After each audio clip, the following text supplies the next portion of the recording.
রয়েছে এই মুহূর্তে ফেরি যে কেন্দ্রীয় জামে মসজিদ রয়েছে সেই জামে মসজিদ থেকে।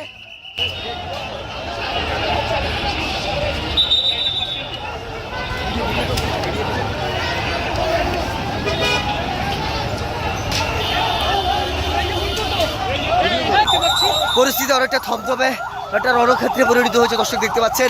ঠিক কিছুক্ষণ আগে মুসল্লিরা নামাজ শেষ করে এখনো কিন্তু বড় মসজিদের যে এলাকাটি রয়েছে সেখানে অবস্থান করছে। আস্তে